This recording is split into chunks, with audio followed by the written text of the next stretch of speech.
Bu Host, Bu Titin bisa dibantu?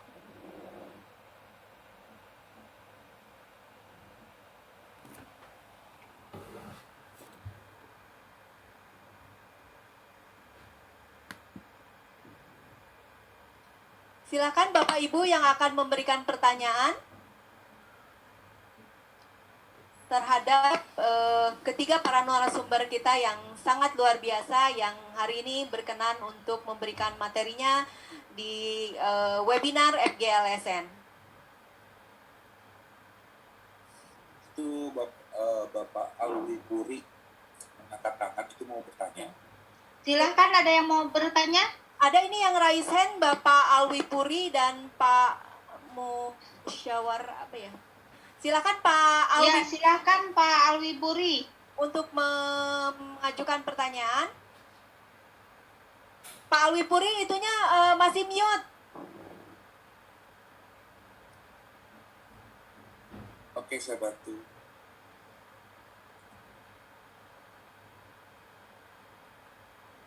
Mikrofon Pak Alwi Puri masih mute. Silakan Bapak. Kalau gitu Paud Mawar ini. Bapak Mawar silakan. Silakan Paud Mawar. Sudah saya buka. Belum ada suara. Putri, Paud Mawar silakan. Nggak ada suaranya. Sudah dibuka itu Pak. Ibu Putri sudah dibuka, itu sudah mute-nya sudah unmute itu, tapi suara Ibu Putri tidak terdengar. Belum dibuka kali Bu. Sudah Ibu, nah ini tertutup lagi. Ditutup lagi sama beliau. Itu tertutup lagi sama ini. Nah, sekarang sudah silakan. terbuka lagi Bu, silakan. Ya. Oh siapa ya? Siapa dulu ya? Ah, Bapak. Oh saya dulu. Ya, Boleh, Pak Admin. Pak Admin musyawarah, silakan. Oh silakan Pak Admin musyawarah. Oh ya maaf itu nama. Assalamualaikum warahmatullahi wabarakatuh. Itu bukan nama asli tapi itu nama admin ya. nama saya Dadang Jailani ya. Saya dari Bandung. Dari mana Pak? Dari Bandung. Ya Ada dari Jailani. Dari instansi mana? Dari SLB Rafaha Arjasari. SLB Rafaha Kecamatan Arjasari, Kabupaten Bandung. Baik. Bu. Menarik sekali tadi apa yang disampaikan oleh para narasumber. Halo, apakah Ya, suara saya terdengar Pak? Ya. Maklum di sini koneksinya kurang bagus karena hujan ya dari seharian dari tadi. Ya. Jadi gini, saya ingin bertanya ke Pak Profesor Howell Kotman ya. Koleman. Ya, tadi saya sangat tertarik dengan literasi dengan pendekatan budaya ya. Yang ingin saya tanyakan, karena kebetulan saya ini mengajar anak ABK ya, anak berkebutuhan khusus. Lebih spesifiknya anak tunanetra ya Pak ya. Apakah Bapak pernah melakukan semacam studi kasus atau penelitian bagaimana cara untuk melakukan literasi untuk anak-anak ya berkebutuhan khusus gitu, terutama tunanetra? Mungkin kalau boleh saya ingin menanyakan lebih dalamnya lagi, mungkin apakah Bapak pernah melakukan semacam komparasi gitu ya, perbandingan dengan negara-negara yang pernah Bapak teliti gitu, baik di India, di Pakistan maupun di Indonesia gitu, tapi lebih spesifiknya untuk anak-anak, untuk literasi budaya untuk anak-anak berkebutuhan khusus. Nah mungkin itu pertanyaan dari saya. Assalamualaikum warahmatullahi wabarakatuh. Salam. Waalaikumsalam warahmatullahi wabarakatuh. Terima kasih Pak Dadang Jailani. Pertanyaannya dituju. Maaf di sini hujan deras dan ada petir. Ditujukan kepada Pak Howell Coleman. Apakah sudah pernah melakukan penelitian literasi terhadap anak berkebutuhan khusus dan perbandingannya terhadap negara-negara lain? Ya, bisa saya jawab langsung? Baik Bapak. Ya, terima kasih. Pertanyaannya sangat menarik, Pak Dadang. Terus terang saya belum pernah, saya tidak ada pengalaman dengan anak berkebutuhan khusus.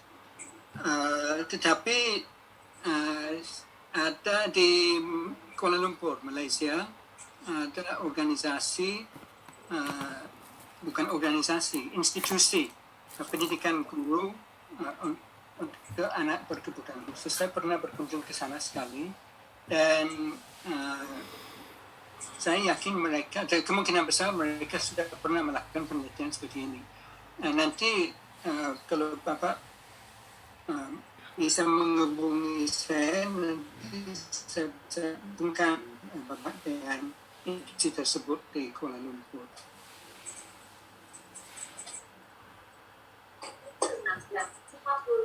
Itu saja informasi yang bisa saya berikan. Baik, terima kasih Prof. Pak Dadang, bagaimana sudah terdengar jelas jawaban dari Prof. Howell? Sebentar.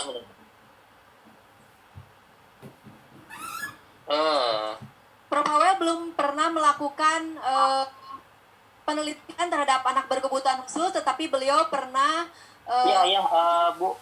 Saya sudah paham gitu apa yang Bapak maksud. Mungkin yang Bapak maksud bukan Pak? Nama lembaganya. Yang dari Kuala Lumpur. Apakah Sunyosen kah? Atau lembaga lain? Saya tidak hafal nama institusinya. Saya kira kita melalui email saja atau WA saja, Pak. Boleh. Ya. Nanti kalau Dilanjut Terima saja, kasih ya. Bu Neneng. Selanjutnya, ini udah ada raise hand Ibu Maria Christine atau Bapak, ini di fotonya Bapak ya? Ya, Bapak. Baik Pak, silakan Pak. Ya, terima kasih untuk Profesor Susana Kuelju ya. Tadi saya amati bahwa sumber-sumber yang dipakai itu tahun 2005 mengenai literasi ya. Berarti bahwa sebenarnya literasi itu sudah dikenal cukup lama. Tetapi ketika masuk di Indonesia, mulai rame-rame ketika kurikulum 2013.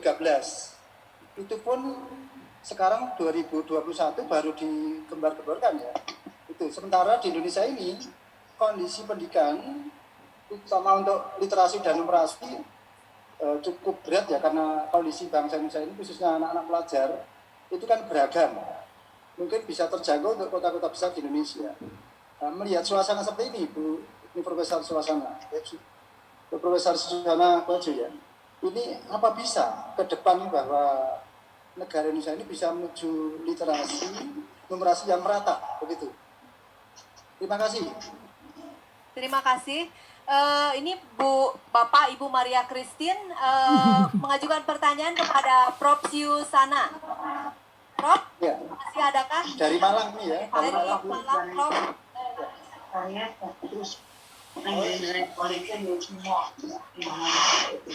Halo, Prof. Susana. Halo. Ya, Halo. Halo, Prof. dan saya menangkap pertanyaannya, tetapi karena masih ramai jadi saya diam. Atau boleh diulang atau bagaimana, Prof? Saya tangkap pertanyaannya. Bapak tolong di mute dulu. Saya tahu pertanyaannya. Sekarang saya jawab. Baik, Prof. Kalau saya tadi menggunakan masukan tahun 2005 itu untuk multiliterasi, itu untuk multiliterasi yang diperkenalkan oleh Kalenjis dan Co. Jadi mereka ini ada di dalam New London Group. Tidak berarti New London itu ada di Inggris ya, New London ini di Amerika Serikat. Jadi di Amerika Serikat itu ada kota namanya New London. Pada tahun 80-an, pada waktu itu mereka sudah mulai berkumpul 10 orang dari beberapa negara.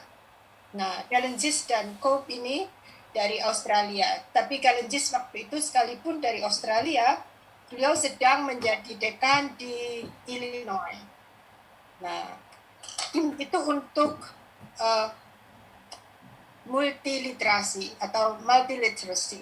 Jadi itu sudah diperkenalkan dan sudah dikerjakan itu 30 tahun lebih lamanya.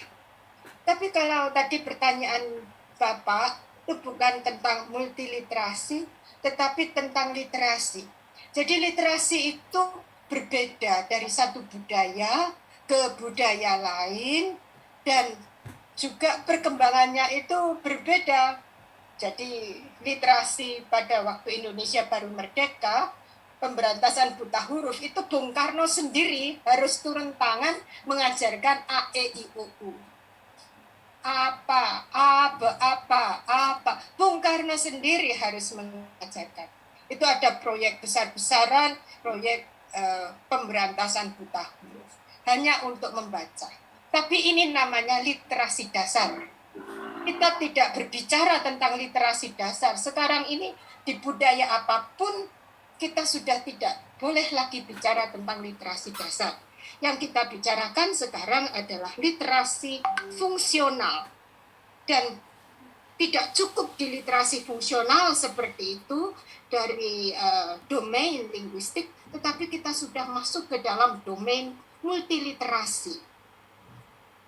Dan kita harus menguasai apa-apa yang bersifat digital. Masalahnya di Indonesia ini kita belum sepenuhnya mendapatkan dana yang cukup untuk menggunakan semua aplikasi yang ada. Sebetulnya aplikasi itu banyak sekali untuk kegiatan multidigital. Tetapi yang dibahas tadi itu kan hanya literasi biasa. Literasi baca, tulis, hitung. Nah, itu berbeda dari satu budaya ke budaya lain.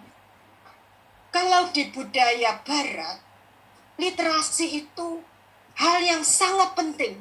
Karena itu cetak-mencetak, penerbitan buku, majalah itu begitu banyaknya. Bandingkan dengan apa yang terjadi di kita. Karena kita itu biasa dengan literasi lisan.